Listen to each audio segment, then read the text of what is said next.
الرجيم بسم الله الرحمن الرحيم وبه نستعين وهو خير ناصر ومعين. Assalamu alaikum wa rahmatullah. After this little technical problem, inshallah, we'll start think win-win. Inshallah. So let's see. Let me just take this off. Okay, so this is the fourth one, right? We have 7 habits of muttaqeen. The first one was be proactive. And the second, begin with the end in mind. The third one is first thing first. You can't forget this one, right? You cannot put second on first, right? You cannot say put first, second on first, right? First thing first. And now the fourth one is think win-win. Now again, we are moving in a different side now. Up to first thing first, we are talking about private victory. These three there are the foundational habits. Now we are moving towards public victory, the real victory, goal, fruit. So again, let me put this chart up so you can realize what I'm talking about. So we have this journey from dependent to independence, from independence to interdependent. So, like for example, the first habit, be proactive, begin with the end in mind, and first thing first will give you independence, Al-Hadi, Hurriyat. And if you're not going to go through this journey and you expect that you can have public victory, no, it's a dream. You may come up for a short period of the time that you can say, I will go with psych up, some of these techniques, something I can make winning. No, you cannot. The true winning is coming when you have independence. Now, what's the meaning of independence? That's not the thing what we have in our mind from this vocabulary of freedom. You need to have freedom. You need to be independent. When we talk about independent, it's like this. Like we talk about this, to be proactive. Be proactive mean that you control your thoughts. You create that pause. Because in our life, all the time, we have a situation where we react. If you, between stimuli and your reaction, if you're able to create that pause, which means you're hur. You're like, for example, this hadith, which man taraka shahwat kana hurra. Who's hur? Who's free man? Not the one who doesn't have a chains. There may be people, they may have chains in their hands, but they are hur. Like remember that Imam Sajjad, he had chains in his hand one time. Hazrat Zainab Salamullah alayha, she had chains in her hand. But you think that she was asir? No. She was hurra. And Imam Sajjad was hur. No, in Islamic terminology, and again in this be proactive habit is teaching us that someone who is hur is someone who have control. He is using his 4 endowments. Remember that anytime, again you know that, we already discussed these things, that stimuli, stimulus happen, something is bothering you, something is making you upset, and then you're ready to respond right there if you use your own free will and have a pause. And then respond, that which means your response is controlled response. Your response is a response of a free man. So that's why it says that you first need to have the private victory. You need to conquer yourself. You need to conquer your emotions. You need to conquer your thoughts. You need to control your thoughts. Then when you can interact with the other people. So again, there are so many hadiths which talk about this hurriyat. Like Amirul Mu'mineen here, in this hadith, he says, Al-hurru hurrun wa in massahu dar. That hur is hur. Hur means a free man. Even though he is going through hardship. But this person is hur. When abdu abdun, and the slave is a slave, wa in sa'ad al-qadr, right? Maybe he has like abundance. He is like sitting in his drawing room with all the luxury. That abd is abd. Slave is a slave. Right? And again, I don't know, few of you, I see just one or two faces. You're attending my spiritual sip. We talk about over there Azadi Manavi of Shahid Mutahiri, spiritual freedom. There Shahid Mutahiri used all these ahadiths from Amirul Mu'mineen and further other ayim. Again, so that prove our point that you need to be free in order to make some deal with someone. Okay? So that's one thing. Now let's see, what is this? So we have to move as per this diagram from independent relationship to interdependent. What's the meaning of interdependent? So again, the human society, humans are like this, right? That we are dependent on each other. We have so many examples. Like for example, in school, teachers, somehow they are dependent on admin work, admin somehow dependent on security people's, cleaning crew. We are living in an interdependent reality. Human, they are interdependent as a family, husband and wife. They are fulfilling their needs which are dependent on each other, right? So again, let's see what's the meaning of interdependent from here. The definition of interdependence. Interdependence is when you depend on yourself and someone else to do their parts on the task.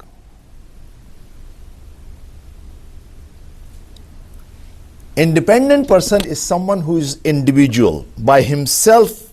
Everything is related with himself. Interdependent when you're working with someone, and all the time that's the case, right? You cannot just live by yourself.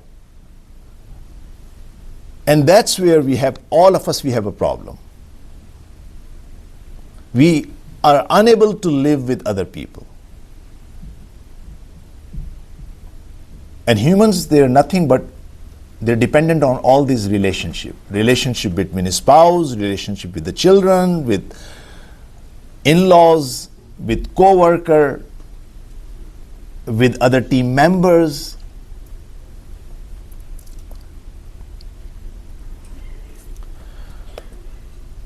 Look at this. Inshallah, we have to change our paradigm. I keep mentioning that our paradigm of religion is flawed, or at least incomplete. Minimum, it's incomplete. Look at this verse. Ya ayyuhallazina amanu isbiru. What's the meaning? Ya ayyuhallazina amanu.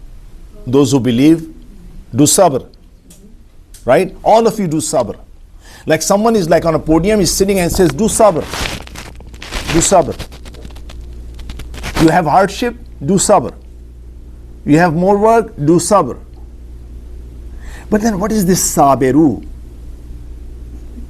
Isbiru, it's a plural also, right? Wasabiru.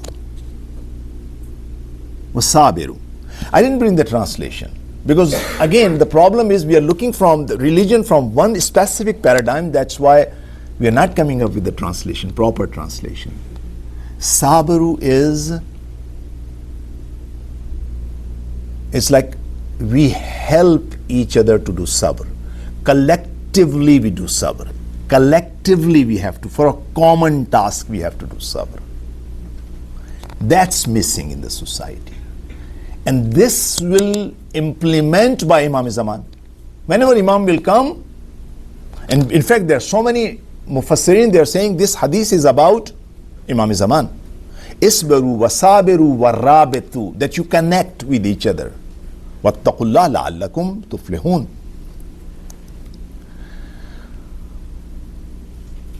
Isbiru, yes, as an individual we can do sabr. When I'm talking about all of you, isbiru would mean all of you individually you need to do sabr. Sabiru, collectively you have to do sabr. Collectively, for a common task. Then you will be able to connect with each other.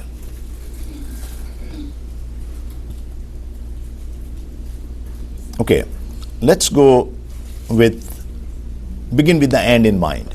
Because I made a big claim that our paradigm of religion have a problem.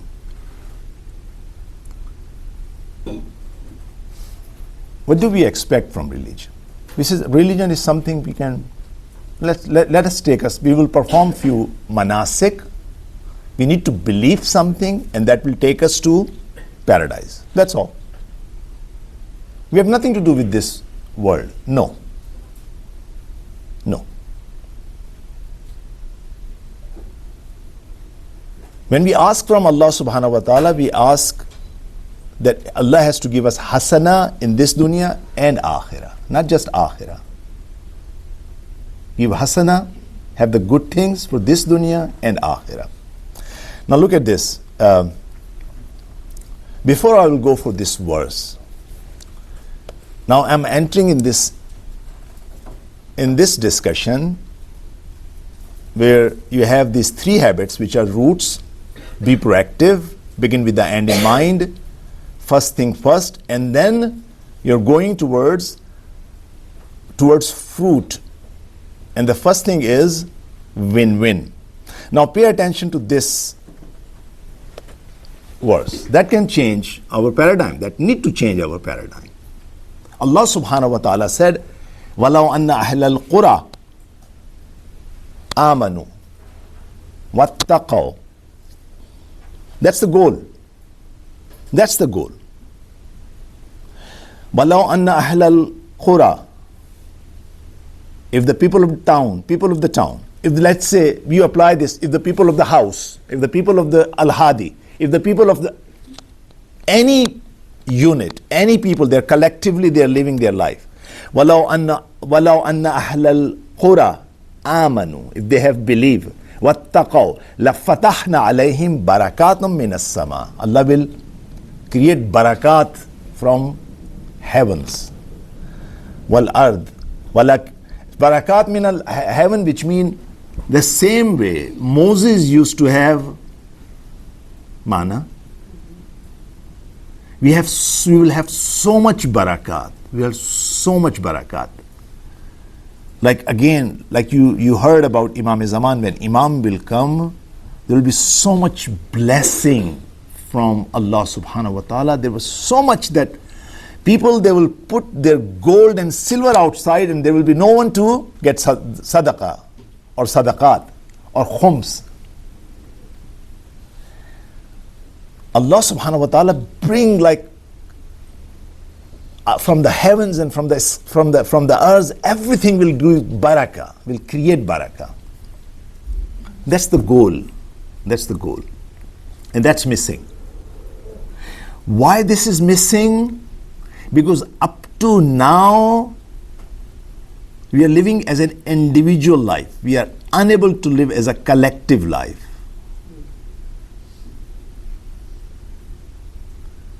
We are not living for each other. We are not doing taqwa, exercising taqwa. And why? Again, that win-win is going to resolve that part. We have to have win-win. This is interesting, this barakah, the word barakah, and inshallah when I'm going to talk about win-win, I'll say why people have problem with win-win. What is win-win? What is win-win? That you win, I'm going to win. You win and I will win, right? Why? He says, no. I'm going to win only because there is limited something, scarcity. There is limited title. There are limited seats in college, in university. There is a limited food. So I need to get it. I don't care about you. There is a limited respect. There is limited honor. There is limited position. That is scarcity, right? Barakah is abundance. Allah subhanahu wa ta'ala said, don't worry about these things. I have a lot. You cannot imagine. You cannot imagine. I'll create the barakah. I'll create the barakah. That's why Allah subhanahu wa ta'ala have this shikwa. This is shikwa. It's like complaint. وَلَوْ أَنَّ أَهْلَ الْقُرَى, if the people of the town, amanu, they have believed me that I am the boss, I am the manager, وَاتَّقَوْا, and exercise those habits of taqwa, لَفَتَحْنَا عَلَيْهِمْ, that Allah may have opened for them barakatim minas sama'i wal ard, that barakat will start coming from heaven and earth. Okay? Now let's start. Now you know that that's our end. Begin with the end in mind. We need to have this barakah. And I asked few people to try this in their life, and they tried it. And for example, among a spouse, all the time they have a conflict, I says, and they have a problem, financial problem, another problem, I says, for the God's sake, for the sake of Ahlul Bayt, come have this, adjust with each other, compromise with each other, and you'll see the barakah. Your risk will increase. Guaranteed your risk will increase. There is no way your risk is not going to increase. And risk is not only sustenance, risk is honor, risk is children's, risk is everything is risk. The reason we do not have barakah in our life because we are not ready to work with other people, with our spouse, with our children, with our community members. We are not. We all the time is scared that if this person will get recognition, I'm not going to get the recognition. No. There is abundance. There is everything. You don't need to worry about these things. If you will share your this information with someone, that person will become expert, and you're not going to have honor. No. You don't need to worry about this. You don't need to worry about this. Allah subhanahu wa ta'ala, we did this practice last time on the ziyarat. On 15th of Shaban is extremely busy. So I asked in my group, we were only few people, and I asked them, let's try one thing. Okay, let's try one thing. Good something for Imam Hussain. Let's see Imam Hussain, but Imam Hussain will do for you. Right? So again, I said, look, over there, if you have to do mustahab salat, that mustahab salat you can stand up and do it. You don't need to go and like occupy a space, because everyone over there is waiting for that. I get a space so I can pray here, right? Do something for someone. Allah will give you something. And I said guaranteed, no, without any doubt. And like there are few people, they tried and says, Maulana, I don't know how. But like at the time when the wajib salat comes, someone says, come on brother, you pray here. Right? We are praying in a line and there is no space. They says, all right, somehow some other person coming over there says, come sit down with me. You'll see the space will get created. Even that barakah, imagine in the Arba'in, how many people are going in Karbala these days? 22 million. So last time I was asking one of my ustad and says, what's happening? This city cannot occupy more than 2 million. He says there is a hadith where Allah subhanahu wa ta'ala said, when the people, they cooperate with each other, Allah expand the land. And you don't even realize what's happening. So many people get same place occupied, right? That's called barakah. That's our ultimate goal. Okay? All right. So now, the most important thing in human life is our relationship. Right? Relationship with our friends, relationship with our families, relationship with our co-workers. And what's the most important thing in relationship? Trust. Trust is the most important. Right? If you have some people they say communication. Yes, communication is important. Well, let's say if you have you trust someone, and that person made a mistake. It's not that you ignore, you know that you trust this person. He made a mistake. But if someone you do not trust, if they will make a minor mistake in their communication, they say, I knew this person is evil. I'm not going to forgive this person. Right? So before we go in this arena of public victory, which is addressing relationship, we need to talk about this things called trust. So the trust is the most important thing. If you trust someone, that's it. Your relationship is good. But then trust with our people, it goes ups and downs, ups and downs. So that's why Stephen Covey came up with this idea of trust as bank account. Right? Whenever there is a deposit and withdrawal, normally people use this word called account.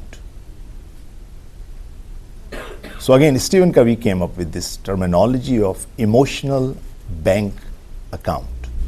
Which means if you need to check your relationship with someone, you look in your review yourself with the self-awareness and see how's your emotional bank account with that person.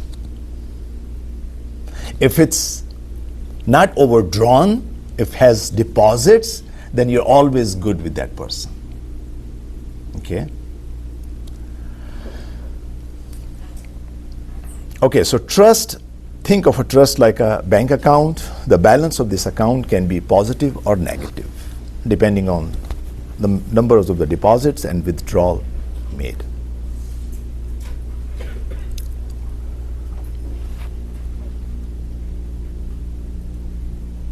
Emotional bank account.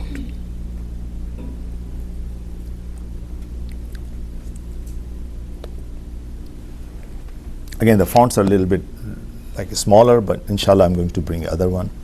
So, other slide. Emotional bank account, and he is giving suggestions, few suggestions how to improve your relationship with other.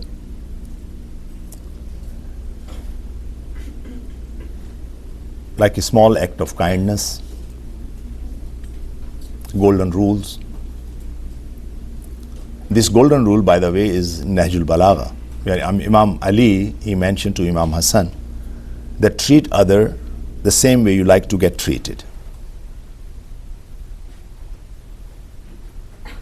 If you make a mistake, sincerely seek apology.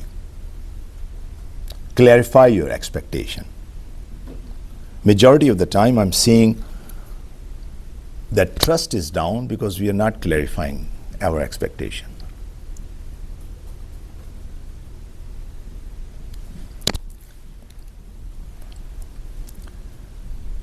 Keeping commitment. If you make a commitment, make sure you fulfill your commitment. Don't gossip and talk behind back of others. Give effective feedback. What is effective feedback? There are two kinds of messages you can give. I versus you message. Let's say, and all the time, see this is if this habit, you need to, first of all, you need to understand the framework, and then rest of your life you start thinking about this. With your spouse, with the co-worker, with all these places, with your children, with your parents, if you like to give them feedback, the best way of giving feedback is I message, not you messages.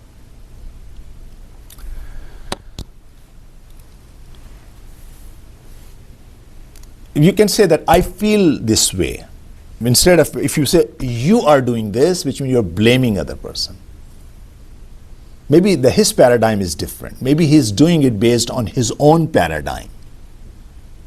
Right? Remember that story of Stephen Covey when he was in the subway and the children, they were running around, right? With the father was sitting like calm down, and this Stephen Covey, he was getting annoyed that this father he's not a responsible father, he's not stopping his children.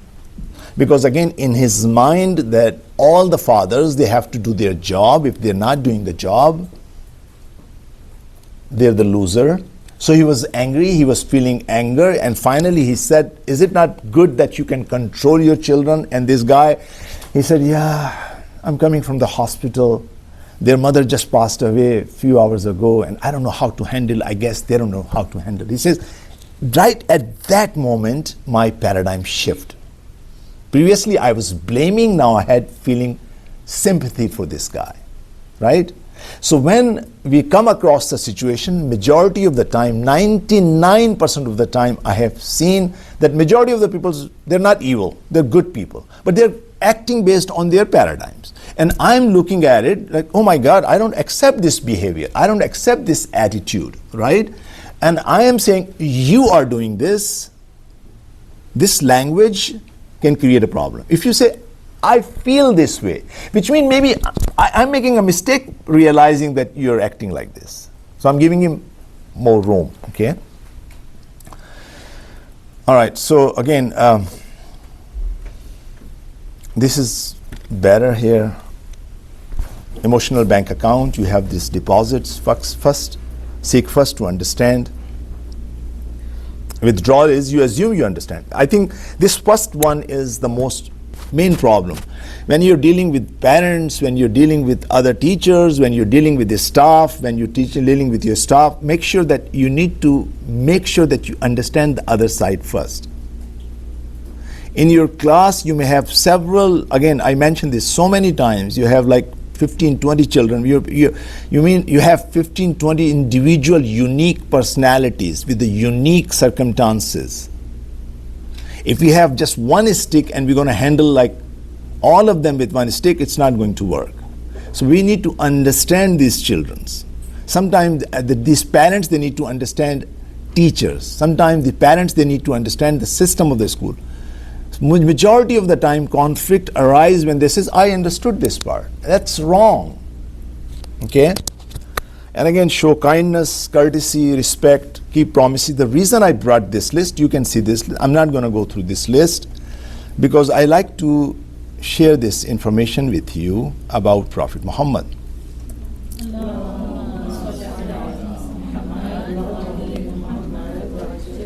What was the title of Prophet Muhammad? Ameen, right? Ameen. We take this so light. We says, Prophet used to, the Mushrikeen, they used to call him Ameen. What does Ameen mean? Trustworthy. Right? Did Allah give this title? No. Who gave this title to Prophet Muhammad? Mushrikeen. Kuffar, polytheists of Makkah, they used to trust Prophet. They used to trust. They used to call him that Muhammad Ameen came. Muhammad who is Ameen. They gave that title, which means Prophet earned the trust of the people of Makkah for 40 years. And again, if you go back to this list, you see this was the list of the prophets, and this is incomplete. If I have to include the attributes of the prophet, this list will go, it's a huge list. Seek first to understand. People, even some people used to taunt Prophet that and call him Udhun. He used to listen so much that people says your ear. You're listening all the time. You're not responding. You're listening. Prophet was using this, first seek to understand. He's always there to understand. And again, as far as kindness, courtesy and respect, he was Rauf, Rahim, Rahmat. Allah called him Rahmatul lil Alameen. He was always used to keep promises, right? You know so many stories. He promised someone that I will be there at that spot tomorrow. Other party forgot he was there. Prophet is standing over there. Again, I'm talking about polytheists. I'm not talking about mu'mineen.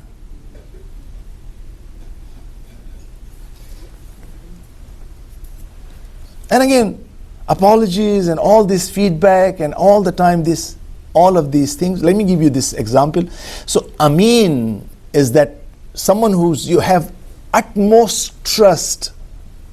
We need to acquire that personality in ourselves, right? Let me tell you this story. It's a very interesting one. After the victory of Makkah, Prophet came in near Kaaba. Kaaba was holy to all mushrikeen. They were very religious people. Same way, in fact, higher than that, the same way we have this, for us, Quran is sacred, and today Kaaba is sacred. For them, Kaaba was sacred. It was an honor for them to serve Hujjaj. Remember that story of Hajar Aswad, the black stone? Every tribe was fighting to somehow get this honor to put black stone to its place after that flood in Makkah.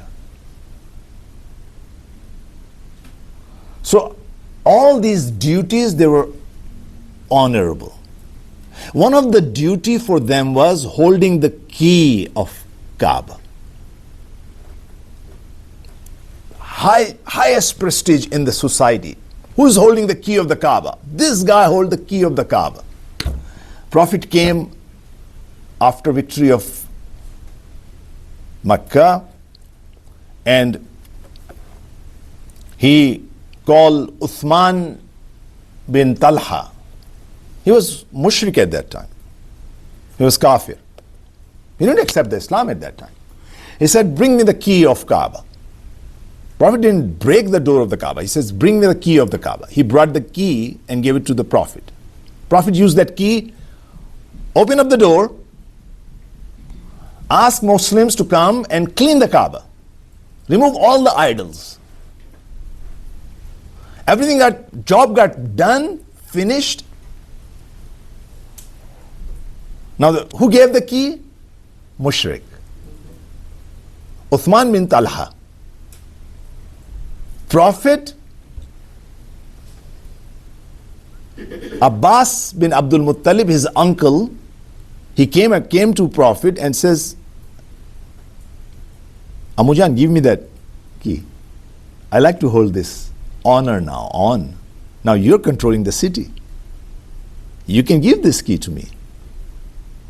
Prophet said, no. Bring Uthman bin Talha again. He called Uthman bin Talha. He says, here. He gave this key back to Uthman bin Talha, and he was reciting this verse at that time. Inna Allaha ya'murukum an tu'addul amanat ila ahliha. That Allah has ordered, verily Allah command, that should render back the trust to their owners. Here. You were the key holder, you're still the key holder. All of us, we heard the story that Prophet asked Imam Ali to stay behind and sleep on his bed. You know why? Why? To get the amanat back. Even at the time of the conflict, when people they're ready to kill him, mushrikeen, they have amanat. They had so much trust on Prophet. They used to give and says, Prophet here. And it took 3 days for Imam Ali to give all these amanat back to polytheists, right? That's the trust. Okay? That's lacking among Muslims. That's now, you understand what I'm talking about when I'm saying why our paradigm for Islam is incomplete? That's what the goal is. Where we have to have this character. Okay, and you'll see that win-win require all these things. Okay, it's not easy. Win-win is not easy. Okay, win-win is not easy. Majority of the time we are living in the paradigm of win-lose. Okay. Anyway, so let's go to the think win-win. All right. Please recite aloud, Salawat.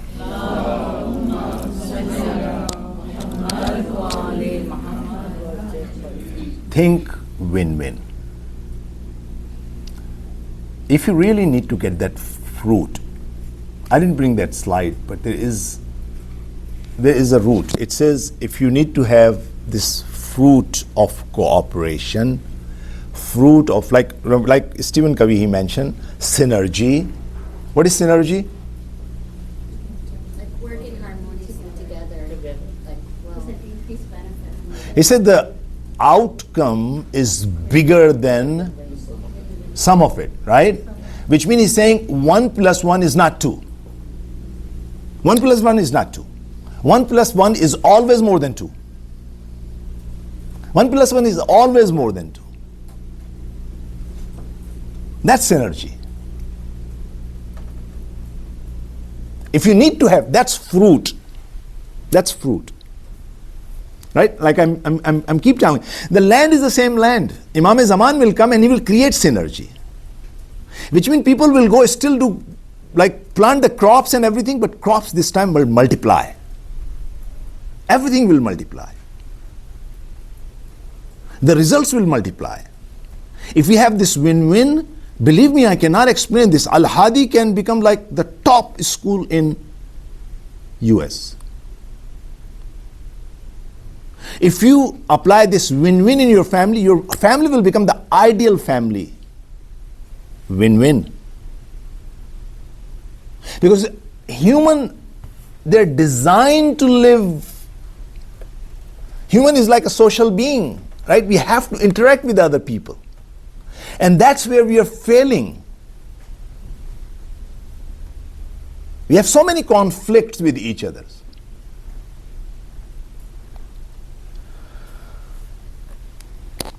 So, win-win. That's why in order to get the fruit, you need to have a root. And the root and route. Root and route. So it's this root, route, and fruit. Root is how you're interacting with other peoples. And then route is these two things, like the root, again, that basis, like your foundations. Then route is win-win, and first understand the habit number 4 and habit number 5. And that habit number 6, synergy, will give you fruit. Then you will get the fruit. Then you will get the fruit. Anyway, win-win. Let me check the time. Okay, oh my God. All right, let me go real quick. So again, when we interact with each other, there are 4 of them I brought here. They're really in 6, okay? Normally we have this win-win. This is an ideal, which means you win, I win, you win. Win-lose, which means I win, you lose. And then lose-win, which I lose and you win. And both of us lose, right? Majority of the time, the problem is when we have this, because our society, our messages, everything is designed on a base of win-lose. Between like a basketball, because we look for the games, we look for all those things. Over there, one team need to win, other team will lose. We have the same thing sometime in grading, right? One child is getting A+, he's getting A+, the other may at the cost of others. When we have this position number 1, 2, 3, that 1, 2, 3 position, these 3 winners, and how many losers? Rest of them the losers.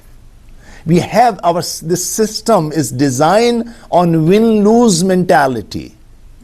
Now this win-lose mentality may good for the games, but may not good for the family, may not good for the organization, may not good for a school.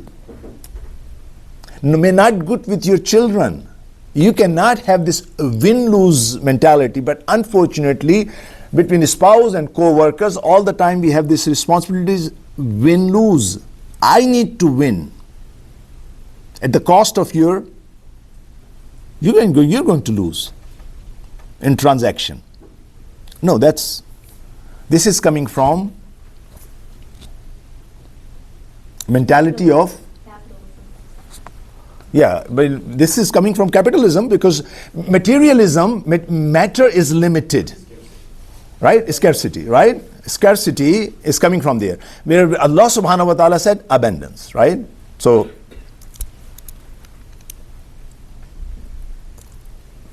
look at this. That's the message from Allah subhanahu wa ta'ala. وَتَعَاوَنُوا عَلَى الْبِرِّ وَالتَّقْوَى. You need to cooperate with one another for everything. Yes, you will say, Maulana, we have this tendency to compete. We have this tendency to compete. Allah says, no, yes, I gave you this tendency to compete because you're in a journey towards Allah subhanahu wa ta'ala. But that tendency, that's why Allah said, sabiqu. If you need to have this competition, if you have this race is towards Allah subhanahu wa ta'ala, not towards each other. Because all of you are unique. All of you are unique. Sabiqu ila maghfiratin min rabbikum wa jannah. Yes, this competition, unfortunately, shaitan, he twists our attention from that we are going to race towards Jannah. It says, I'm going to race with my brothers and sisters, with siblings, with my co-worker, other people. I'm better, or that person is better. No. When Allah subhanahu wa ta'ala was sabiqun, they are all, right now, they're great awliya and ahlul bayt. So win-win. The problem, win-lose majority of the time we have is because of this thinking we are using that I have to compete with someone because there is a limited amount somewhere. Let me go through real quick because I don't want to I didn't realize the time. Look, we have this. Now, this is a very good picture because, again, somehow, like for example, husband and wife, they're connected with each other, right? School, teachers and admins and teacher parents and the children, somehow they're connected with each other, right? They're connected. Children and parents, look for everything, it's not like basketball game. Yes, basketball game you can have win-lose. I have no problem with that. Okay, you have one team has to win. But no, in this one, if we compete, if the spouse, they are competing with each other, both of them, they are depriving other people from this ultimate goal. So that's why, like in the first picture, they were competing, and that majority of humans, all this competing, and they're always saying, okay, we have less. Then they're thinking, and then finally they decide they were smart. Let's say to stay together, right? You can have not only this side and this both side. You can finish both of them, right? You can have a lot, right? So that's a coordination, right? But that requires character, relationship, agreements, process, and supporting system. Okay. Now, again, as I said, that scarcity mentality, that's our problem. Okay. All right, I'm going to finish because time is over. So, but again, I'll provide this, inshallah. I will just say last thing, inshallah. Another time I will talk about this. This require two things. Need to have consideration, a balance between consideration and courage.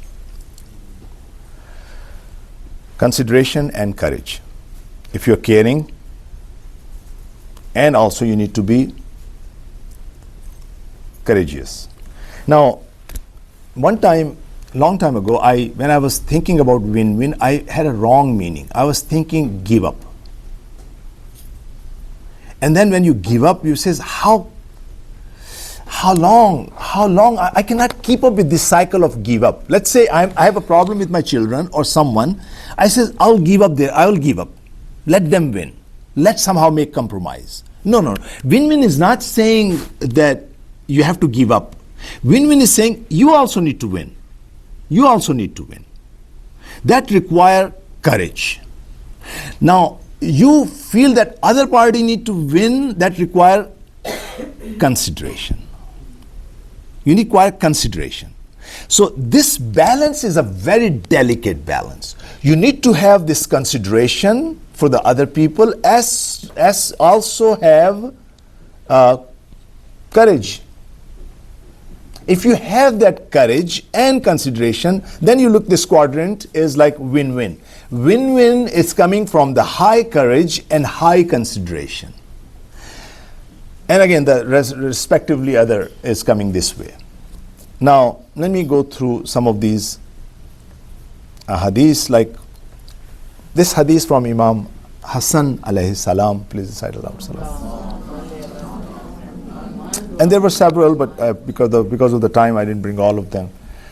Sahib an-nas mathala ma tuhibbu an yusahibuk. The treat your brother the same way you like to get treated. Okay, that which means you need to be considerate about other people. Then you need to be also brave. Imam Ali have this, which is bravery in Arabic, ash-shuja'a. Ash-shuja'atu nusratun hazira wa fazilatun zahira. You need to be brave, so you can sit down on a table with your spouse with a smart way, and again using that, remember that argument, I argument, now you argument, and discuss your situations and resolve it. If there is a problem among the teachers or among the teachers and the parents and teachers and the students, teachers and administration, you need to have this bravery, shuja'at, where you says, I'm going to stick on principles, at the same time I have this consideration, that I'm going to be consider other party, other side, and that's not going to come unless and until you have this first three habits, because proactive will give you that taqwa, where you is not reactive, you're thinking, you're creating that pause, you're looking for your circle of influence, not just circle of concern. Begin with the end in mind is giving you vision, which means you are basically have this ultimate goal. Ultimate goal is that you need to have this beautiful organization, you need to have that beautiful relationship.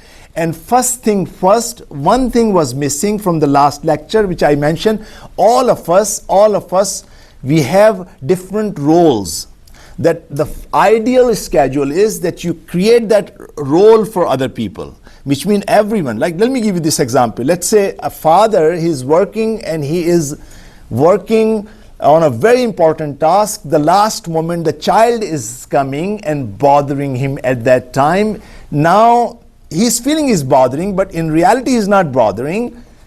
He's coming with his own problem. The win-win will be if this father will be considerate and he's looking for his, like he has this practicing first thing first, that he's like a worker, he's a teacher, he's working for this company, as also has a role of a father. So that father will give that priority, so he will going to pause his work and give time to the child and work with him. Okay, and create that win-win situation. I'm sorry I took a little bit longer. Didn't realize the time. But inshallah, like I mentioned, there are several situations, and at the time, inshallah, we'll discuss where you can have these. But again, think win-win is the way go towards public victory. I was reading one of the paragraph from Stephen Covey. He mentioned that one time, one father, he narrated this story. They were on the trip, and their children, both of these children, they were always fighting with each other, always fighting. So he called his elder son. He says, "What's going on?" He says, "I like to go back home. This younger brother of mine, he's always teasing me." So finally, the father sat down with the younger son and asked, "Why you're doing this?" So that younger son opened up and says, "When I'm playing with my elder brother, all the time he's winning. I hate to lose all the time. So whenever there is an opportunity, I'm saying something which bother him. You don't want to live in a house where other parties all the time losing. Let them win. Let them win. It's a human nature. No one likes to lose all the time. Let people win. So you win. Okay? Inshallah. Please recite aloud salawat.